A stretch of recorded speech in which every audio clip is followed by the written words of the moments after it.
This might be a metaphor for existence itself. A wild animal, a fish, struggles instinctively against an almost formless antagonist.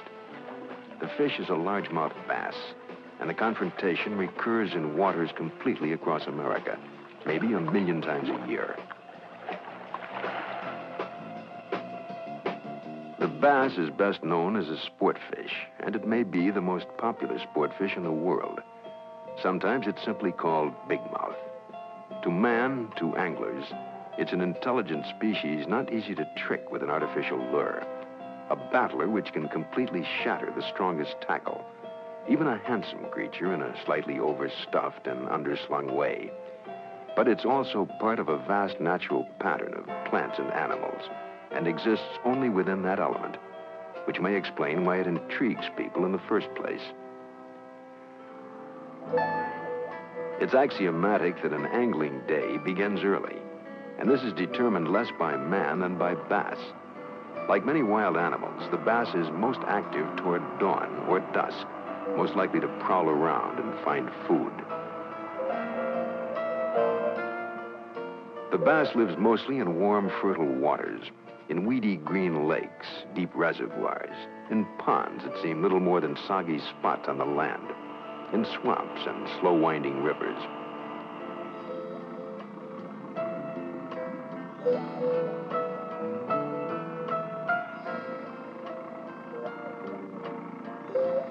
The point of angling is to penetrate the habitat, to observe it intimately enough to theorize where the fish are. and just what lure and technique might trick them. Environmental phenomena, weather and water temperature, and whether the birds sing, all seem to indicate something about fish behavior. But the indications are never quite consistent. So in an age of technological imperatives, angling is one activity which still depends profoundly on guesswork and intuition. The angler becomes more than mere observer. He mentally works his way into the natural world, into the plasmic translucence of the stream, which is simply to say he tries to think like a fish.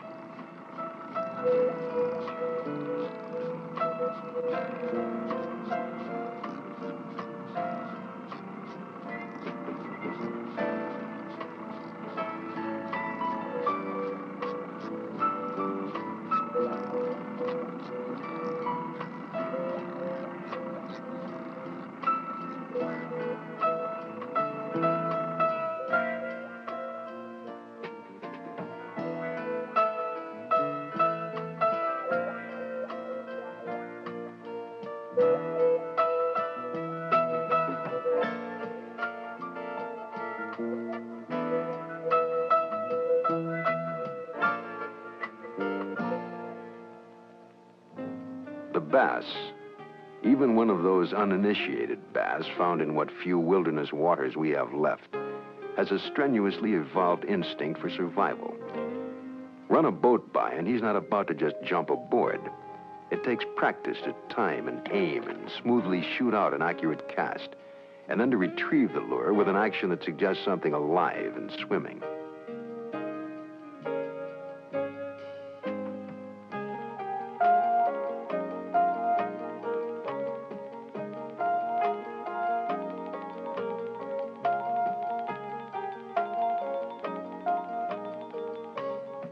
And it takes some tactics to finally make contact with the fish.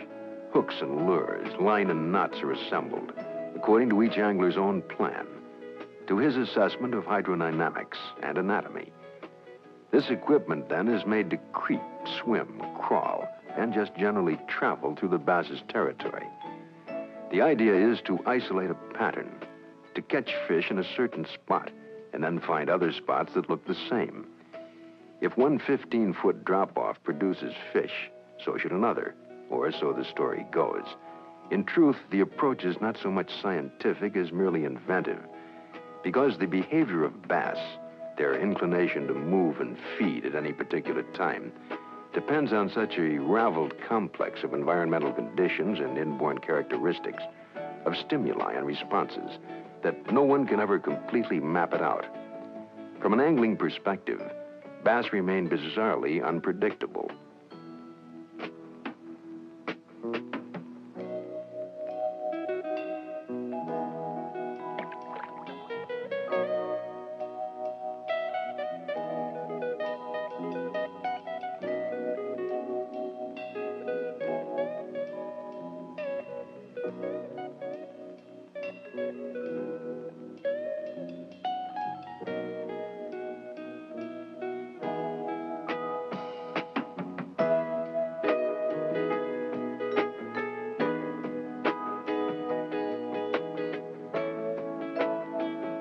One tactic is to try different baits and different ways of working them.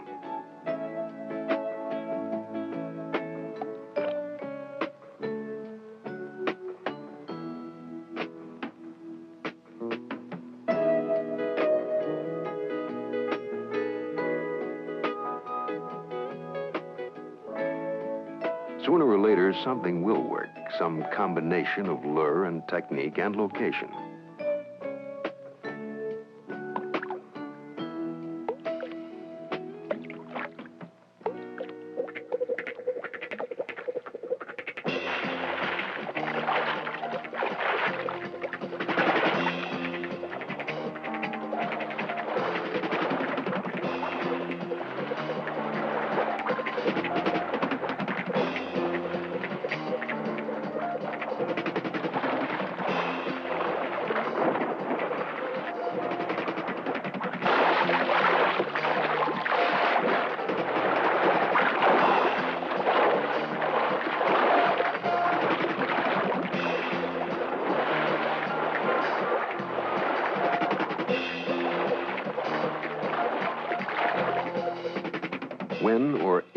bass comes aboard.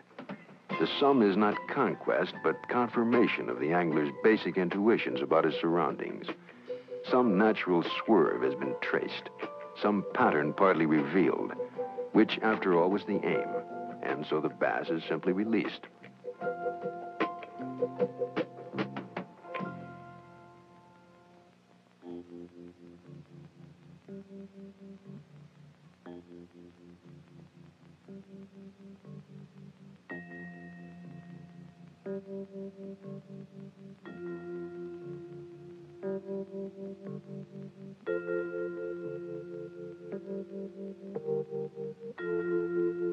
Unharmed, the bass heads for a home whose essence no angler can quite have imagined. That home, or habitat, is not the clear, open water which offers no shelter. Instead, the fish finds its way into the weeds, the dark and secluded and almost impenetrable tangles. It hangs out around logs and other obstructions, through which the light filters with a subdued and almost cathedral quality.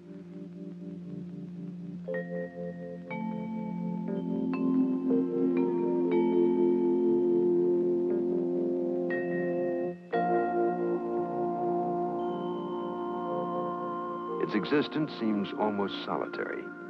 In the dimness, it looks all alone, though its habitat inevitably overlaps with that of other species. The lives of gars and bluegills and painted turtles are all interdependent with the bass, all intertwined in a natural skein.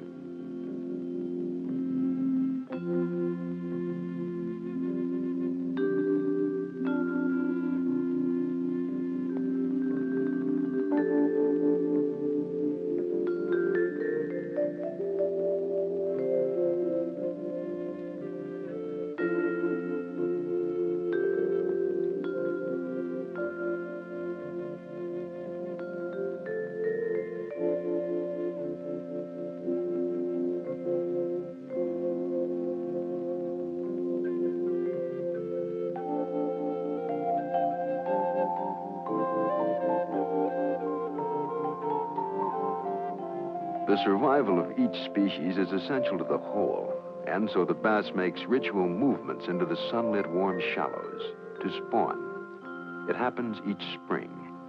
On shifts seemingly as obscure as this depend the stability and continuity of an entire ecosystem, and the bass suddenly seems more than a sport fish. As spring begins and water temperatures rise, the bass take on distinctive spawning colors. The male is tinted green, the female blue. Her eyes become dusky and opaque, while his remain bright. And usually the male is the smaller of the two, sometimes by several pounds.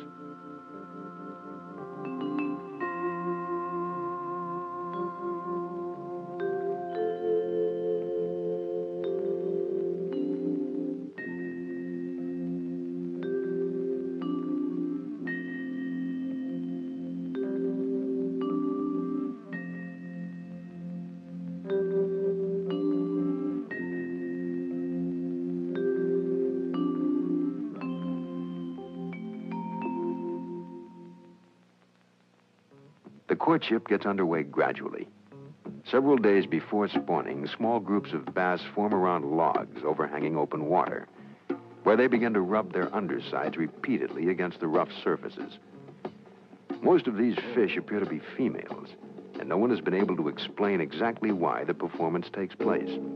Whatever the reason, it all goes on for 5 or 6 days.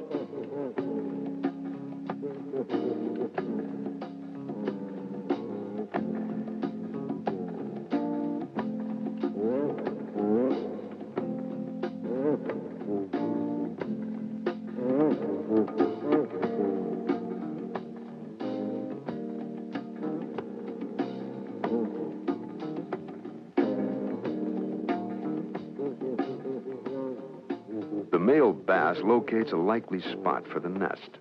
He sweeps it time and again with his tail, and all the silt and muck and nondescript debris are carried away on the current. The nest is situated near shore, usually 2 to 10 feet deep, where sunlight penetrates to warm the water, a sort of natural incubator. In time, the nest begins to show up as a bright spot on the hard bottom,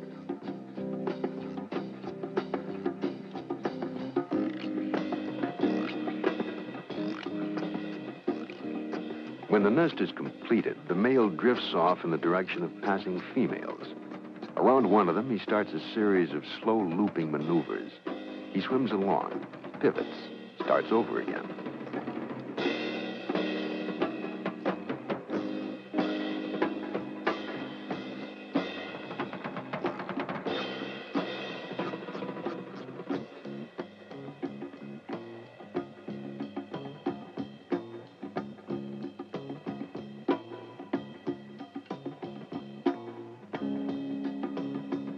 Sometimes groups of fish form, both sexes, all of them swirling around in apparent confusion. But sooner or later, the bass begin to pair off.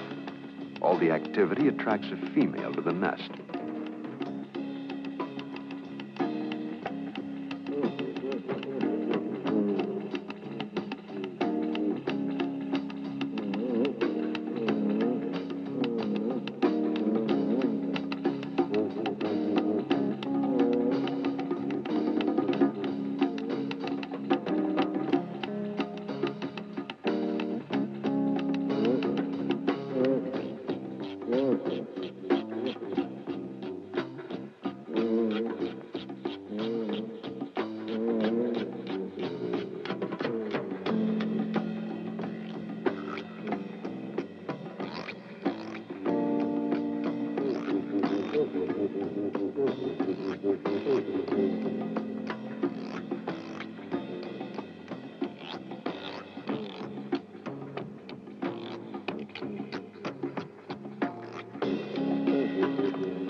The male sweeps the nest again, or both bass do it, but only briefly.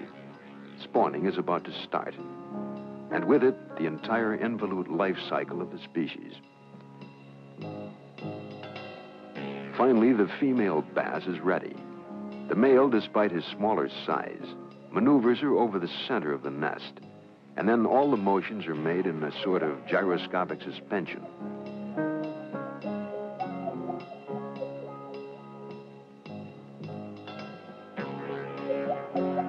The female is no longer colored blue, but has become a shiny silver. The dark mottlings stand out more sharply.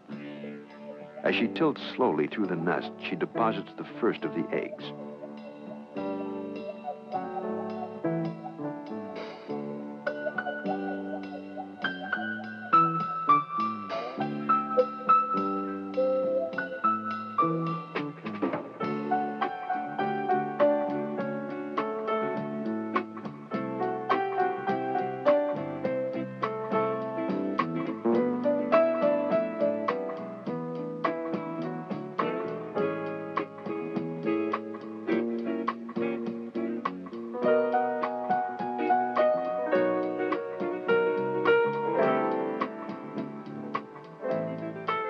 Several hundred eggs are turned out at a single time. The process is repeated over and over until the nest may contain 4,000 to 6,000, and sometimes several times that many, up to 30,000 or more. The exact number of eggs depends mostly on the age of the female. The younger, more vigorous fish usually produce far more than the larger, older ones. The survival rate of the egg seems almost impossibly low. At best, only 1 in 1,000 may ever become an adult bass. The rest are killed by quirks of weather, by sudden cold or clouded water, or by predators.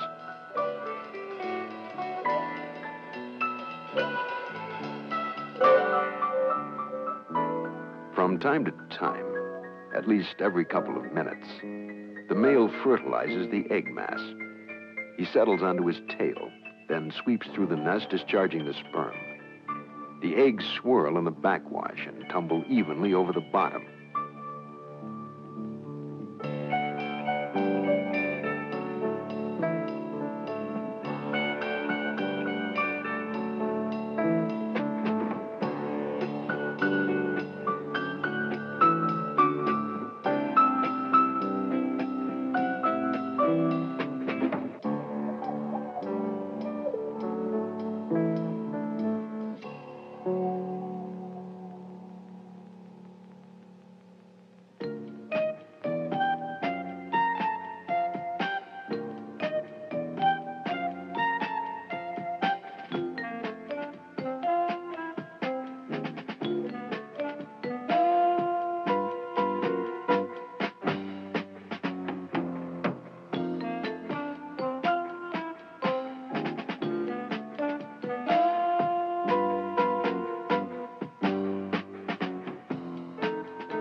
Spawning keeps the bass intensely occupied, and it's a good time, maybe the best time, for a close look at them.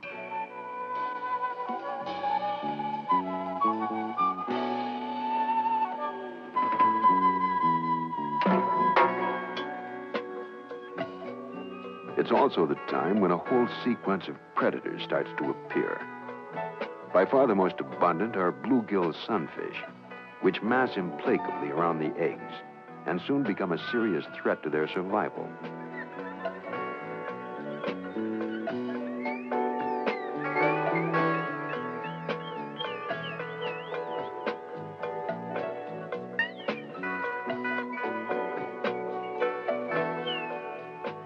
But the bass guard the eggs aggressively. They spin on the axis of the nest and stand the bluegills off. The female leaves the nest early, but not immediately after spawning. Sometimes she stays for an entire day or two and is the more active defender, while the male is busy fanning sediment away from the eggs. Sometimes a bluegill tries to break in from behind and almost always is stunned.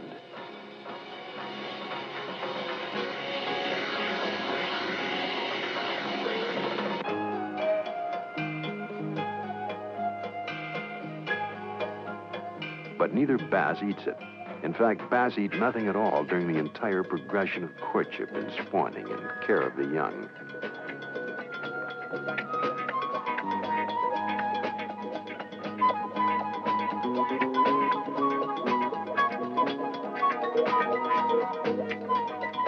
Intruders come in all shapes and sizes. A pair of golden shiners, a large species of minnow, swerves in and out of the nest. Sometimes the trouble is another bass, a second female ready to spawn. In many waters, females outnumber the males, so some are unable to deposit their eggs. The resident female keeps the leftover fish out of the nest, circling and shouldering it away, and eventually it swims off.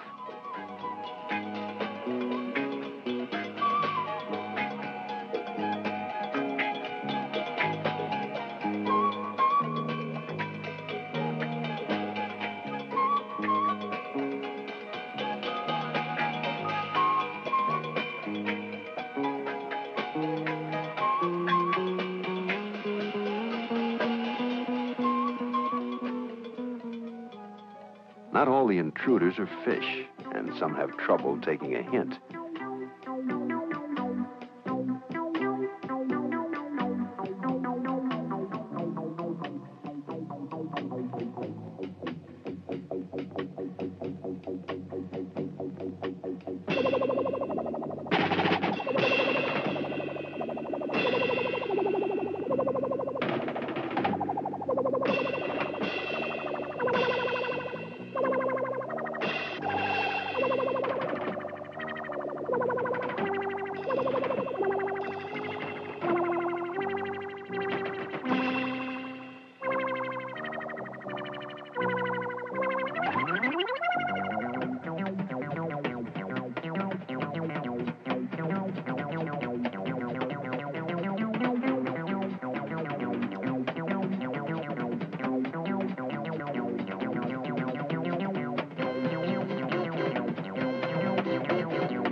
After a day or two of guarding the nest, the female finally abandons it, just centrifugally spins off and slowly makes her way into deeper and darker water.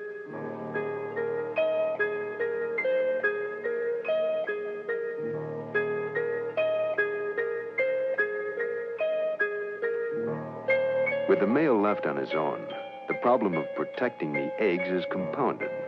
The defenses are half down, and a question of endurance arises. Inevitably, the bass becomes tired and less aggressive. In time, he must contract his perimeter, allowing the bluegills to come closer and closer. If he flares away to scatter some of them, still others swim instantly into the nest. One by one, the eggs start to disappear. But the bluegill is not quite an enemy. Bass and bluegill evolved together, and their lives interact, even coordinate. The bass overbreeds, and the bluegill regulates. If all the eggs hatched, bass might be stacked from shore to shore. Still, it amounts to a struggle for survival of the species. Bluegills may destroy nearly all of the nests. They crowd around, and the bass just gives up and goes away. On his own, he may have held out for only a few hours.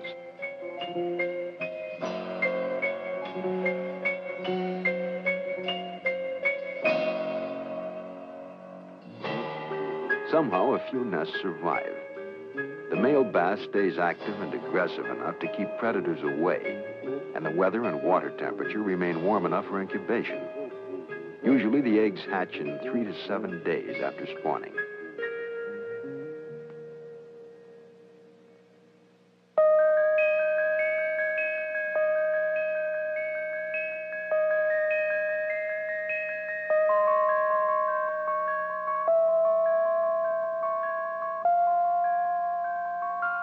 Until the eggs hatch, the male bass fans the nest with his pectoral fins. The turbulence keeps silt from settling onto the eggs and smothering them. Finally, the larvae emerge from the eggs. A small tail simply pops away from the orb, softly wiggling and trembling. The larvae stay on the surface of the nest for perhaps 3 or 4 days and sustain themselves on their yolk sacs.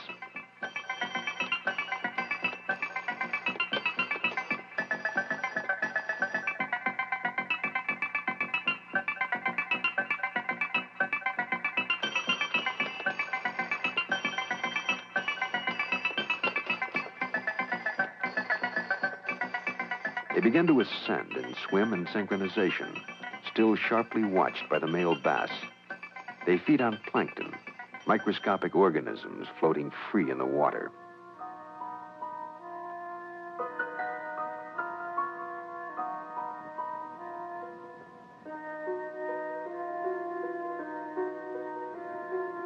In this early swimming stage, the young bass are called fry, and they hang together in a soft, billowing school.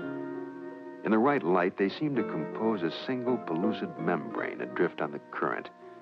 They blend with the dense vegetation and shifting light of the shallows, and they're almost invisible to predators, to minnows and panfishes.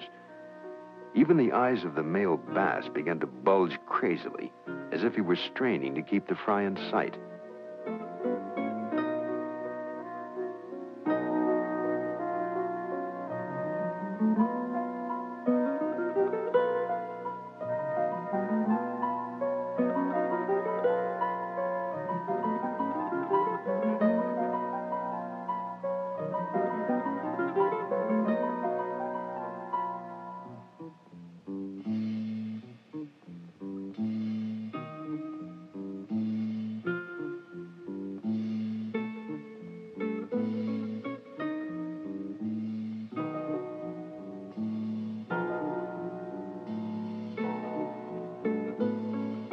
As the fry continue to feed, they soon reach the fingerling stage. Then anywhere from 15 to 25 days after hatching, the young fish are abandoned, left to their own interstice. The male is moved away by himself.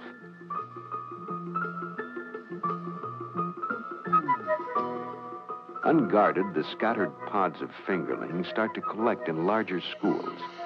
They move like metallic darts through the sunken undergrowth, and for weeks seem almost to disappear.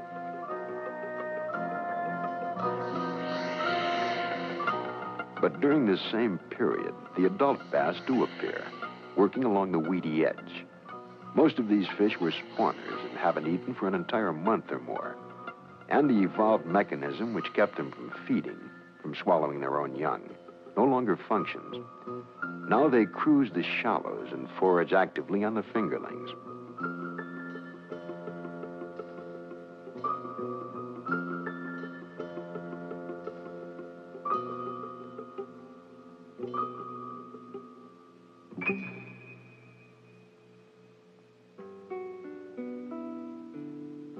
Bass on the lookout for food are likely to make mistakes, to strike an artificial lure. For fishing, it's one of the fastest times of the year.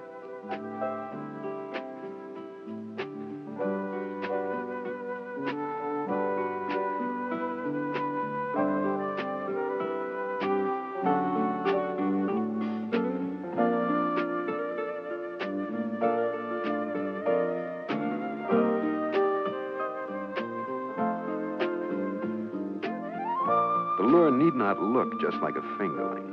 As long as it moves, a bass might hit it.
The fingerlings have grown rapidly to a length of 2 or 3 inches, and they seem to feed nearly nonstop.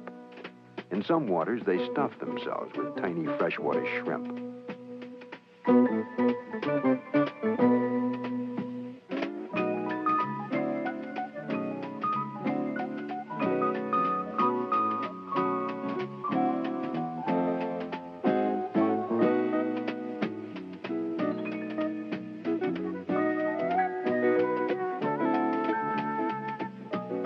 The mottled coloration of the fingerling melds with the sandy bottom. Sometimes the fish lies still for long periods, but when it works on the shrimp, its attack is sudden, almost raptorial.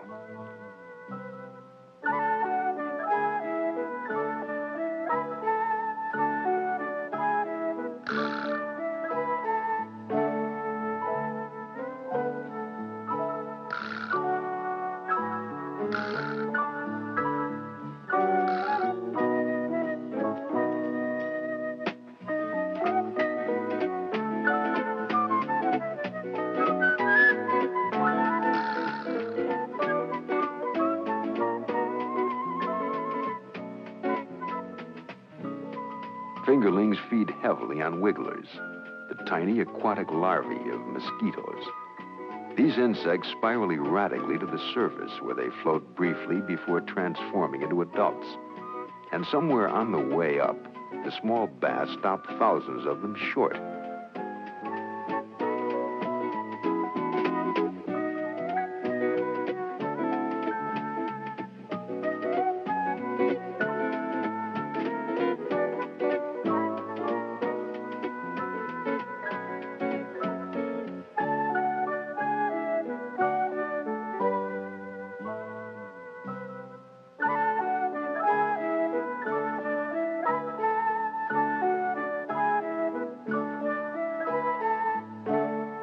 In time, the small bass start feeding on other fish.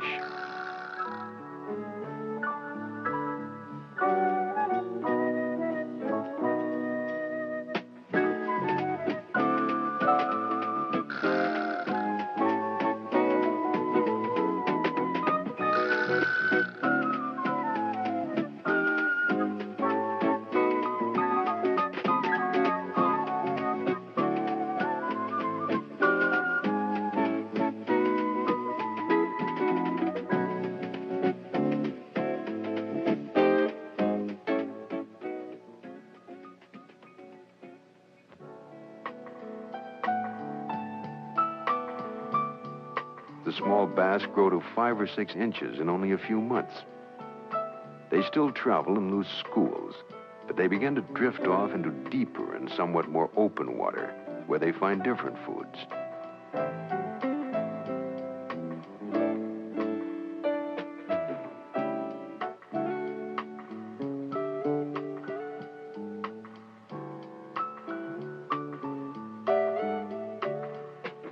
And so autumn arrives. And with the cooler water, the adult bass grow hungry again. They work up and down the deep channels in wolf packs on the prowl.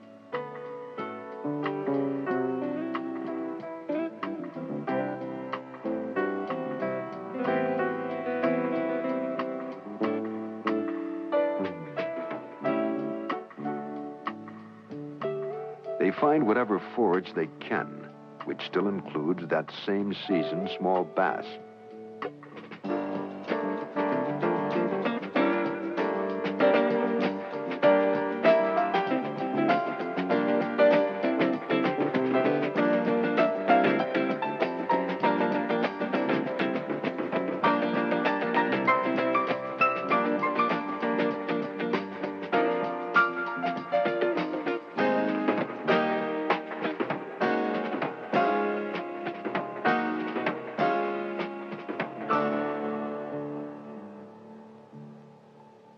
In fact, in the fall, a large bass will strike at almost anything alive and more or less mouth-sized.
The smaller bass still school somewhere near shelter, often flaring away to feed.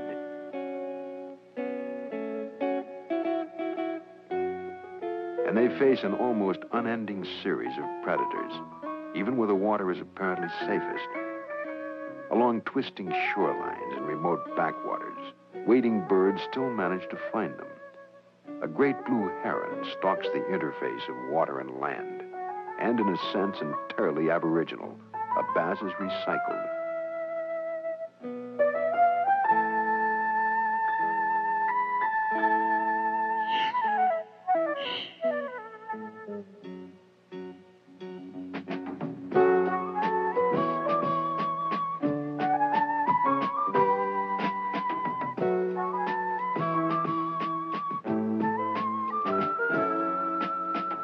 And the anhinga, or water turkey, which is not a wading bird but a diver. As it sits on a log or overhanging limb, wet wings outstretched and drying in the sun, it looks surprisingly clumsy, not at all fit for a predatory existence. But its gargoyle appearance is actually the mark of extreme adaptation. When it drops into the water, into the habitat of the bass, it moves itself smoothly along.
The odds are almost overwhelmingly against any young bass, but the species is somehow able to survive.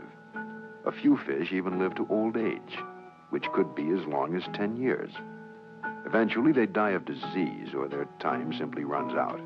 The reproductive process itself, the stress of spawning and overseeing the young, the almost interminable time without eating, eliminates many of the older and weaker adult bass. One mark of a dying fish is a pale mottling on its body, a culture of bacteria that forms first on the fins or head and then spreads over the entire fish. Still, the active spawning is an advance towards some species' destiny. Each spring, always, more bass are produced. The fish persists in the face of all of its predators. It is uniquely adjusted to them. The one obstacle it cannot surely overcome is man, not the angler, but the arbiter of the earth itself, man apart from nature. In a matter of months or days, he disturbs natural balances that took ages to evolve. The bass and other wild animals simply cannot adapt fast enough. Wetlands are drained, streams dredged into straight ditches, chemicals introduced that never existed before. So the bass has disappeared from many waters where it once was abundant. In a sense, man has made himself the consummate predator, the one from which there may be no escape.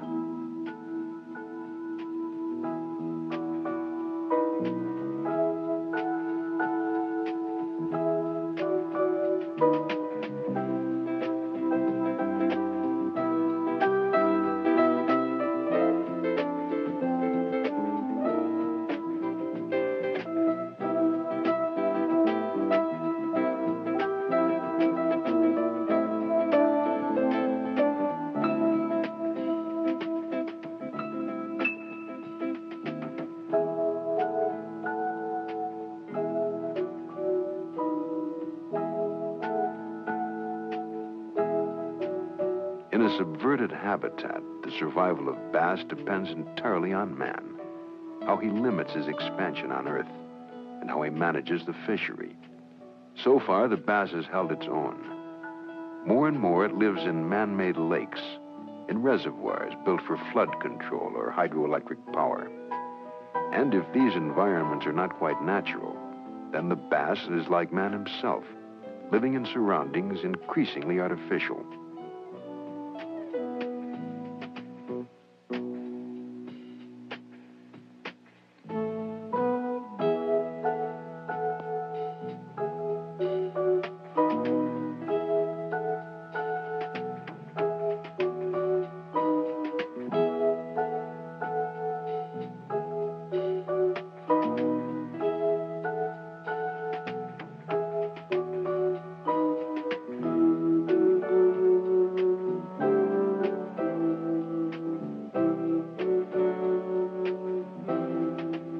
If the environmental plight, the heedless alteration of nature, reflects our alienation from the earth, then angling might be an act of transcendence.